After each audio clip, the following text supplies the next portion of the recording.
Good morning, everyone. Thank you for being here. I'm Kristi Noem, the Secretary of the Department of Homeland Security, and today we're here to talk about an operation that's been going on for several months.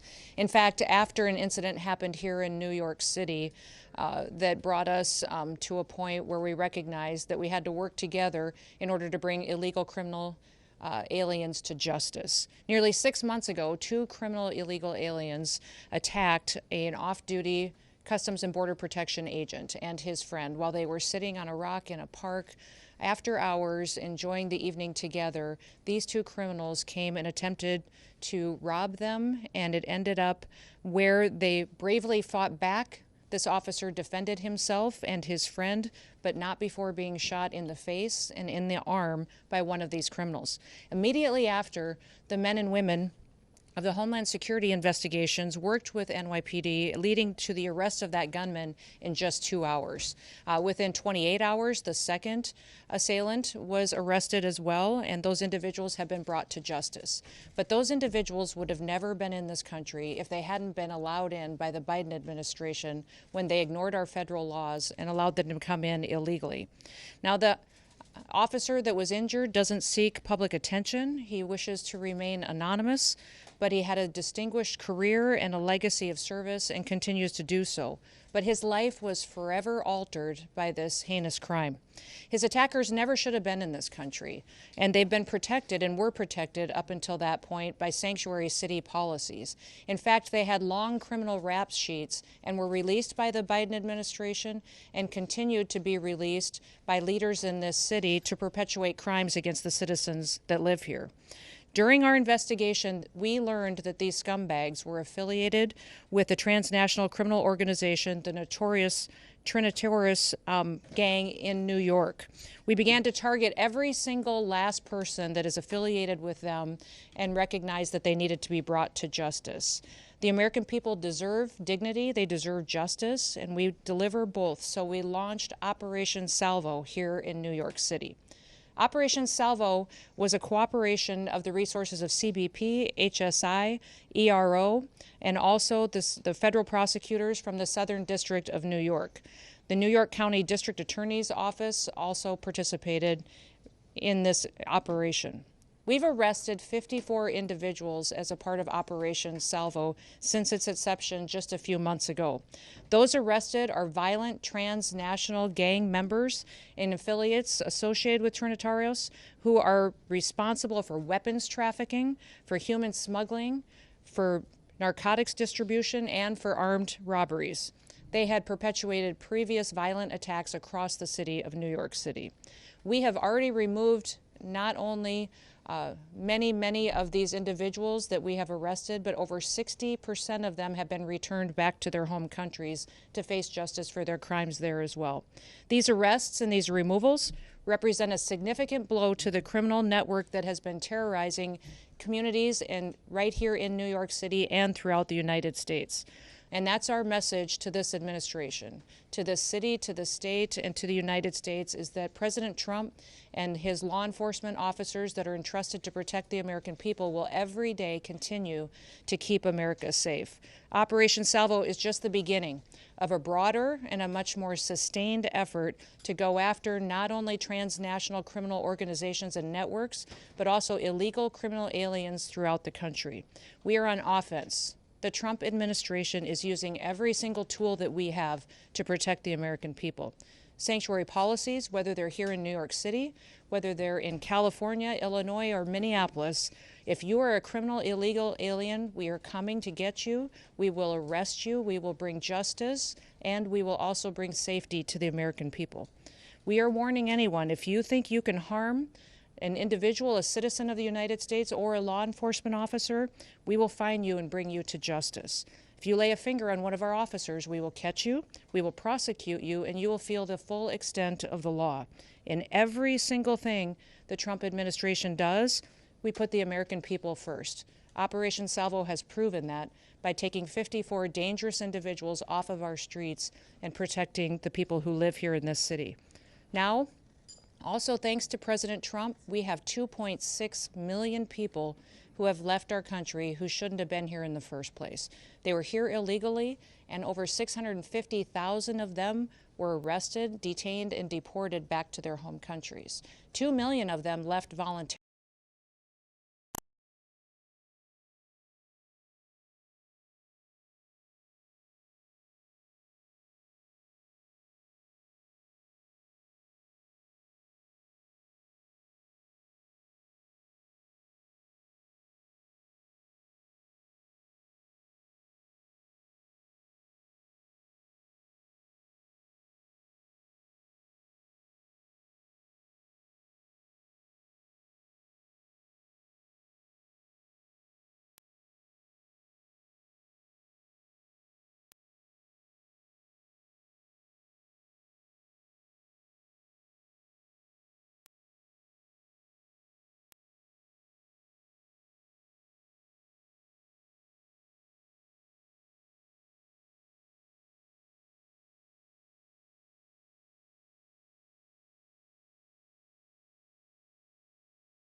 Was evident to us that our officer got shot. You visiting him in the hospital, checking up on him every so often was really a clear indication of your care for our officer, and really inspired us to come up with this operation. I'm sure that the success of this operation is a direct result of your care, so thank you for that. I want to get something across to you all in a clear message. New York City is a safer city because we did not allow this attack, this vicious attack on our officer, to go unanswered and unpunished, because Operation Salvo delivered clear, real, and measured results. Now, the best thing about this operation is that it was done the way law enforcement loves to do it: quietly, discreetly, behind the scenes, often under the cover of darkness. And what that did was it allowed our officers and agents to go out there, to conduct surveillance, to do intel gathering operations, and to arrest these individuals without any interruptions and without any impact to civilians. That's the way it's supposed to be done. And that's the way we kept New York City safe. 6 months ago, our officer was enjoying a Saturday night in the park. And when he was attacked, it was an attack on all of us. And we realized we had to restore public safety and the rule of law. Our mission is clear at CBP. Our mission is to protect the homeland, safeguard the borders, and endure economic prosperity.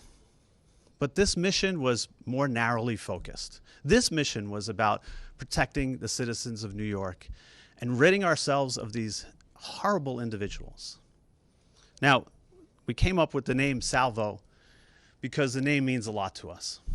Salvo, first and foremost, the term our officer received salvation that night. By the grace of God and because of the incredible support from the NYPD under leadership of Commissioner Tisch and her team, who was out there picking up our officer and bringing him to a hospital. So we thank the NYPD for that. Salvo also references a term of simultaneous discharge of guns in battle. And that's what happened that night to our officer. And he was so courageous in getting shot in the wrist and in the face and still firing back. He's a hero to us, and he inspires us each and every day. And finally, we felt the need as a premier law enforcement agency with our partners to unleash a salvo of justice.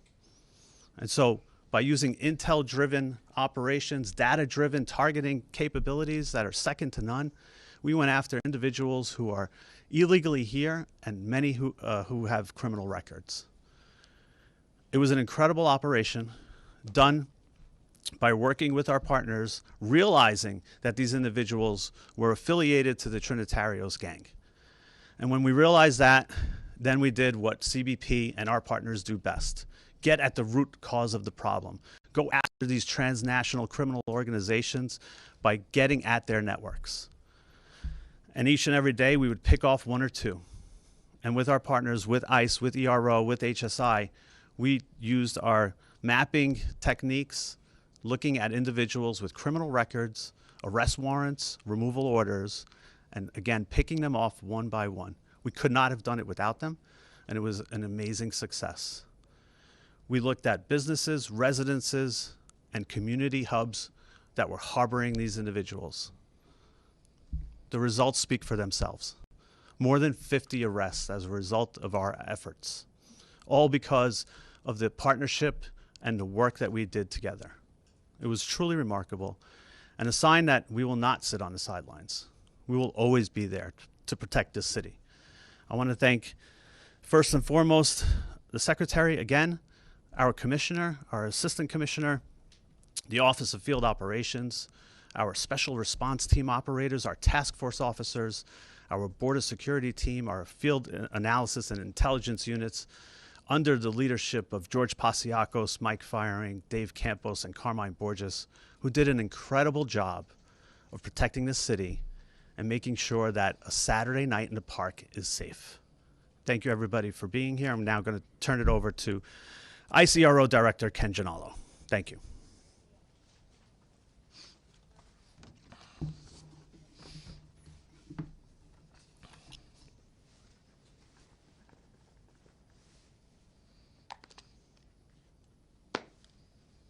Good morning, everyone.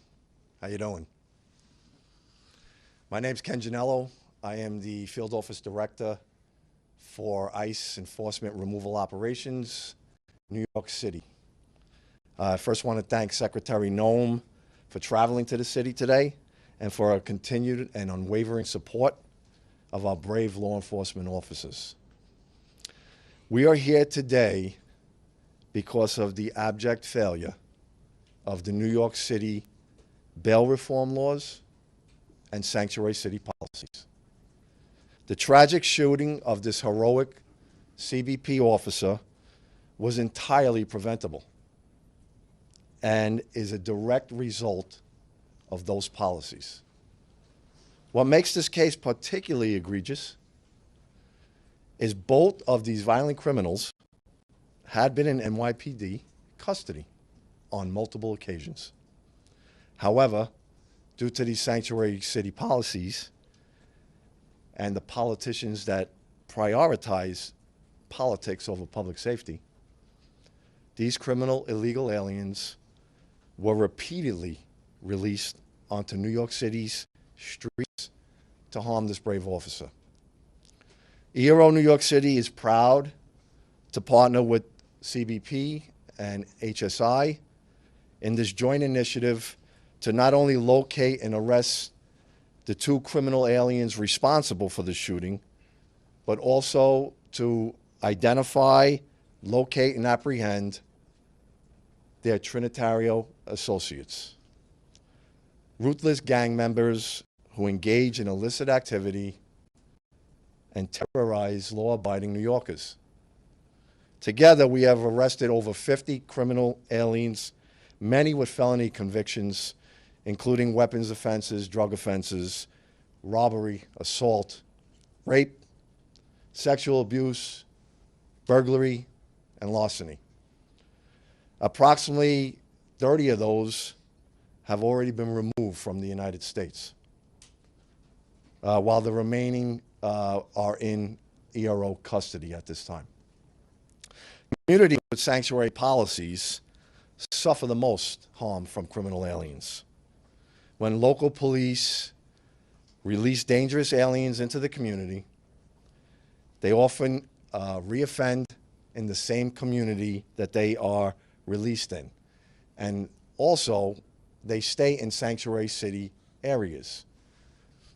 In this case, the shooter demonstrates he would travel to another sanctuary city jurisdiction, which was in Massachusetts, where he had an outstanding criminal warrant for armed robbery.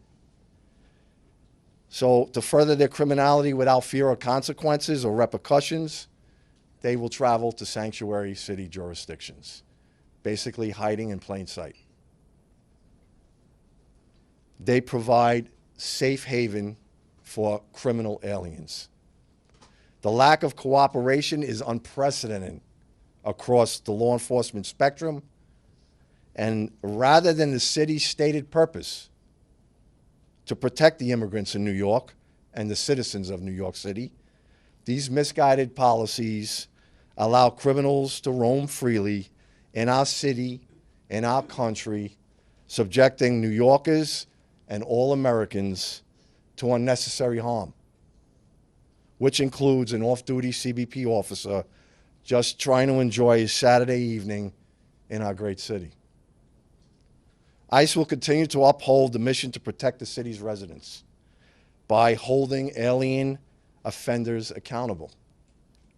New Yorkers should not have to worry about violent criminals roaming their neighborhoods because the local systems failed them. We always stand ready to work with our local law enforcement partners without condition and sincerely look forward to reestablishing mutually beneficial path forward for the safety of all New Yorkers to ensure preventable tragedies like this never have to occur again. Thank you. I will now introduce you to the Special Agent in Charge for Homeland Security Investigations for New York, Mr. Ricky Patel.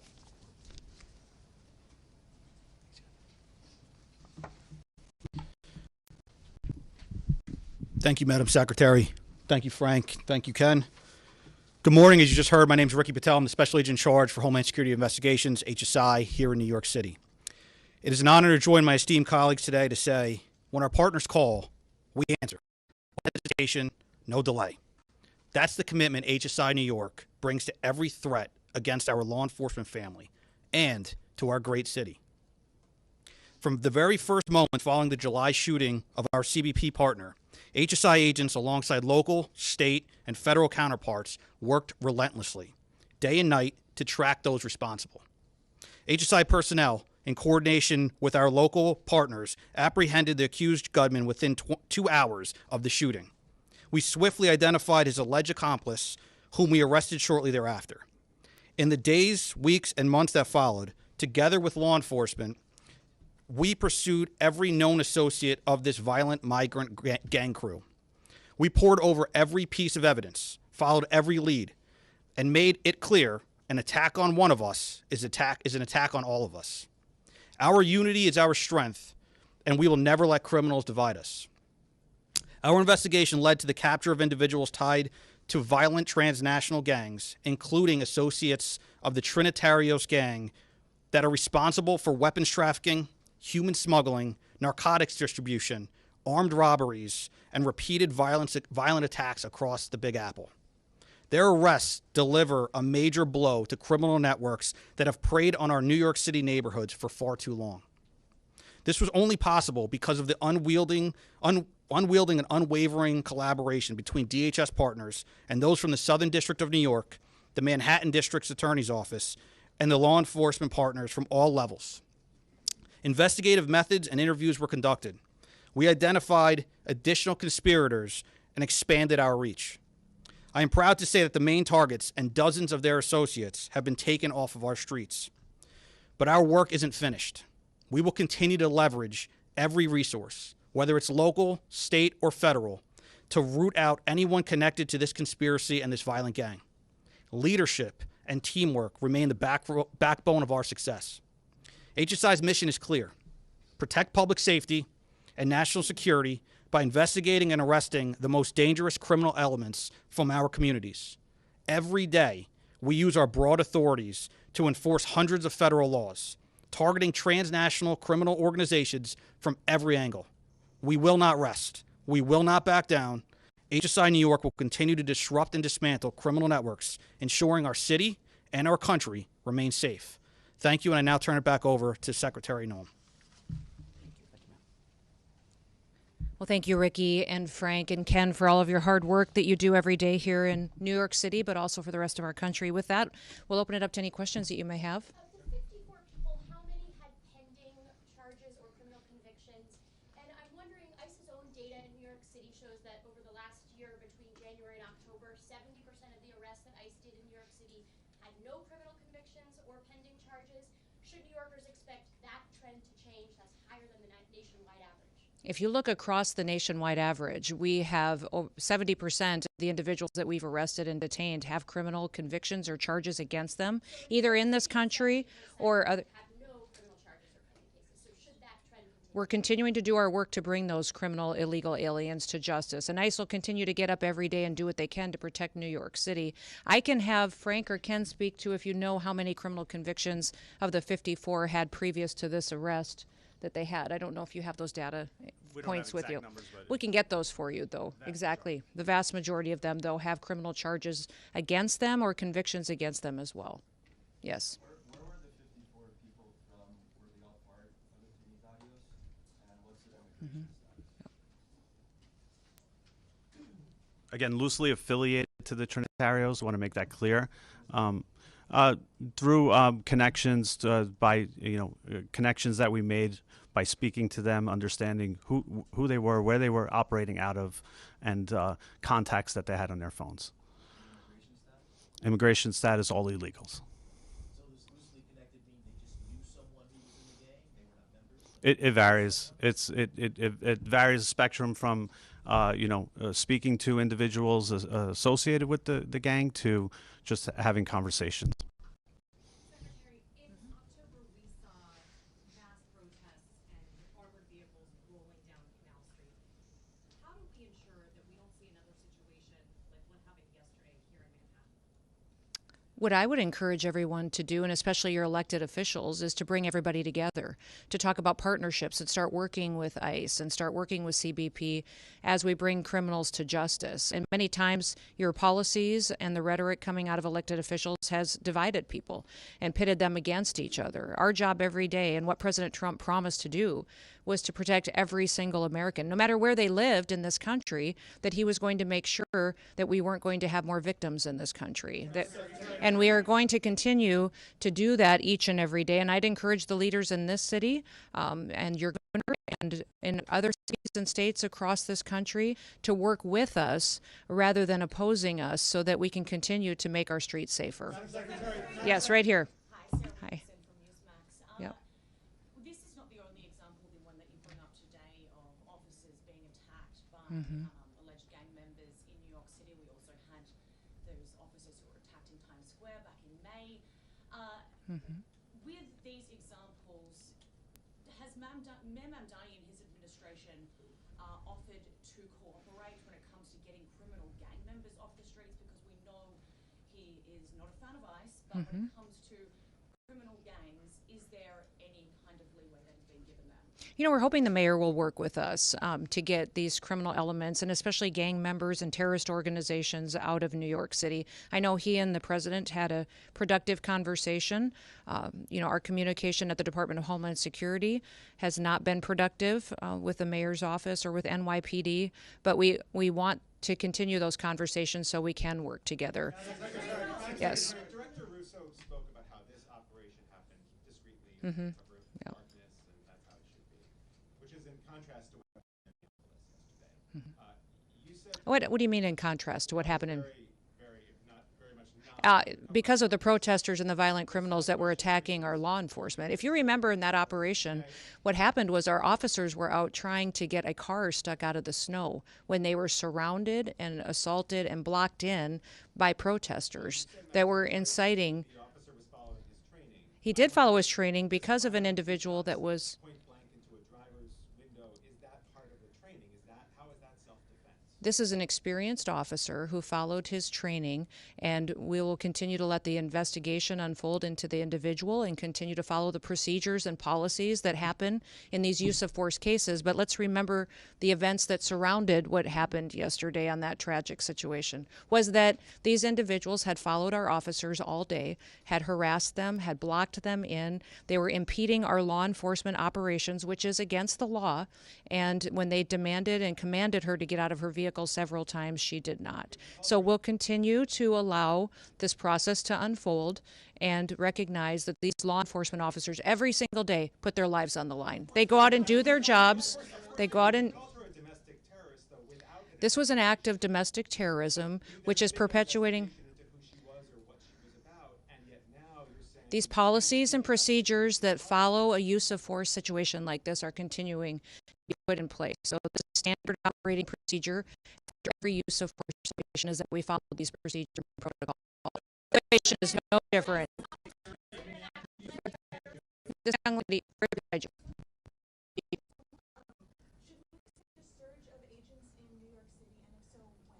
I would say that President Trump and his administration are focused on protecting people. So we will never telegraph exactly the numbers and operations that we have and where we will be focused on. But I think that when you see violent criminals that are taking advantage of American citizens and putting their lives in jeopardy, our law enforcement officers at DHS will always show up. Yes. I'll come back. I'll come back. Go ahead. Secretary, the officer involved in the shooting yesterday, has he been suspended or is he still in the field? The officer went to the hospital. He was hit by the vehicle, went to the hospital and received treatment, was released, and is spending time with his family now. And is he still Yes, sir? Yes, in Minneapolis yesterday, you said the surge there would continue. You didn't directly say whether we can expect an ICE surge for civil deportation enforcement. Can you explain what a surge is? I won't describe in detail our law enforcement operations that we have. It's just puts our officers' lives in jeopardy, but they will be there enforcing the laws of this country and upholding the public safety needs that have to happen when it comes to enforcing federal law. So will this be just Homeland Security Investigations? You know, we've got thousands of officers there, and I'm not opposed to sending more if necessary to keep people safe. Back up here. Secretary, can you talk a little bit about the experience of the officer and some of his background? How much training did he have? How much training in these types of situations did he have, even if he's from the region? Yeah, I'm not going to get specific to this officer, but he's an experienced officer that has served a number of years, and we recognize that he acted according to his training, and we have expect that all the policies and procedures of review will be exactly that he acted appropriately to protect his life and the life of his colleagues and fellow law enforcement officers that were there and people that were surrounding. Yes. I'd like to get your reaction on some of the rhetoric. Mayor Salvo responded to the shooting yesterday, saying that this is only the latest horror in a year full of cruelty. He called it an attack on us all, that New York stands with immigrants today and every day. Also, council members last night at the protest called this fascism. The New York City's public advocate, Jumaane Williams, said that your administration is, quote, doing the devil's work, and he asked New York City to stand up and show up, quote, it's going to be difficult and there are going to be casualties. And the last comment that was made last night at the protest was from New York State Representative Alex Boros, also a Democrat. Quote, not only was the ICE agent's hand on the gun, but Secretary Noem's hand was on the gun. President Trump's hand was on the gun. What is your response to New York Democratic leaders, those particular comments, and the protesters that are outside? I would say those comments are why we're standing where we are today. That kind of language and that kind of provocative talk, inciting people to take action and perpetuate violence in some cases, is unacceptable, and especially of elected leaders. We have a responsibility to state the facts, to go out and enforce the law. Your mayor just said in that statement that he was going to stand with illegal people who have broken our law before he's going to put New York City citizens first. His job and why he was elected was to protect the people who live here, that had the opportunity to vote for him and have the opportunity to live in this city. They pay their taxes, they go to work every day, and instead the mayor in that statement chose to stand with illegals instead of those individuals who just want the chance to raise their families in New York City and have a part of the American dream. Yes. 2 minutes ago, the head of Minnesota State Investigations Agency said that they had been cut out of the investigation into the fatal shooting in Minneapolis. Can you explain that reversal? I'd like to know where they've been and why they're not out on the streets investigating all of these people that are harassing and inciting violence on law enforcement officers right now. They're allowing the situation to be volatile. They're not doing their work. They haven't for years, and maybe they should get to work a little bit on the unprecedented fraud that we've seen in Minnesota and in Minneapolis by people that stole from American citizens and diverted funds away from vulnerable people and programs and services that they needed and put it into their own pockets. Minnesota is a train wreck. It is corrupt, and it was under the leadership of Governor Walz and this mayor that they allowed it to happen, and they let criminals and illegals and people abuse programs and steal the money, and now they're allowing violence to go forward on the streets as well.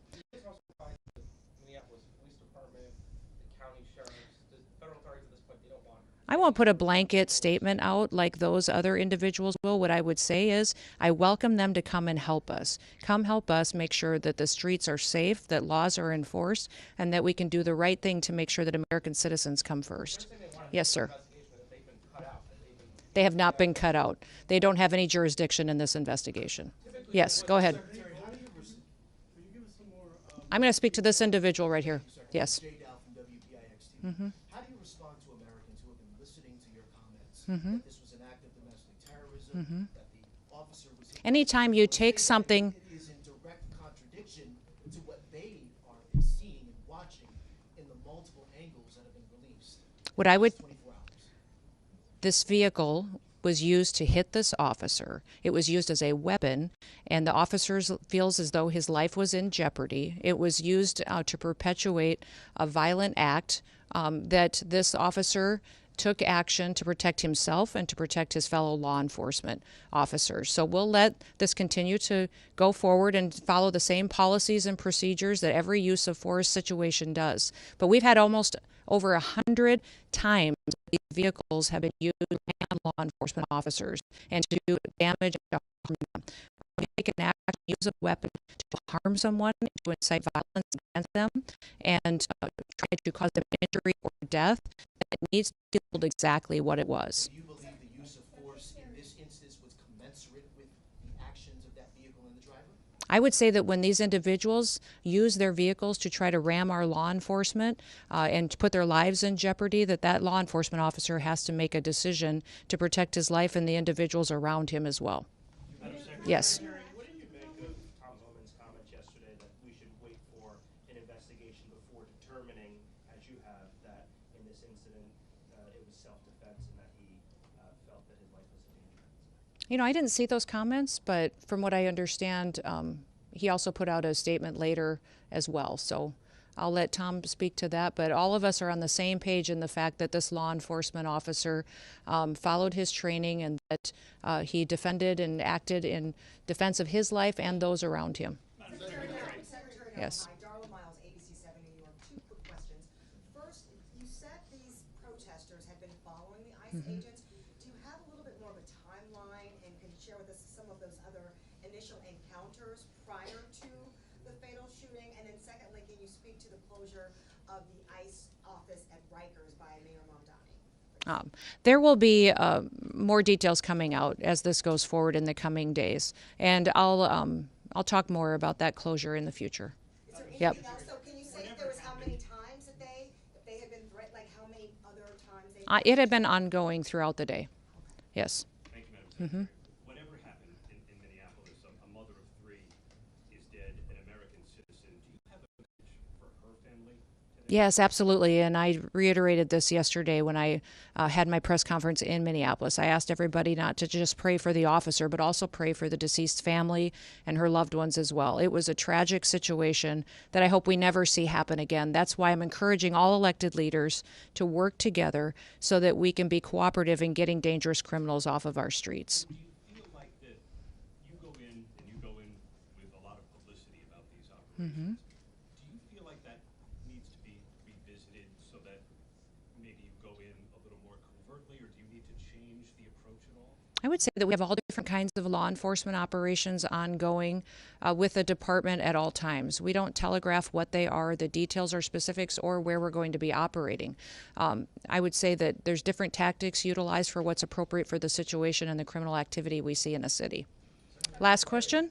The details of grenade hoods, harassment of ICE officers early in the day, were any of those details shared with you? Because apparently it wasn't just that one incident, it was earlier in the day as well. Yes, it was, and that will be a part of some of the details that we will be sharing in the future. Thank you. Thank you all for being here, and I appreciate you focusing on this operation and the 54 criminals that we have gotten off the streets because of the work of this team behind me. We thank all of them for their service and recognize that, again, I'll remind you, tomorrow is Law Enforcement Day. Please take the time to thank a law enforcement officer who's out there keeping us and our families safe. Have a wonderful day.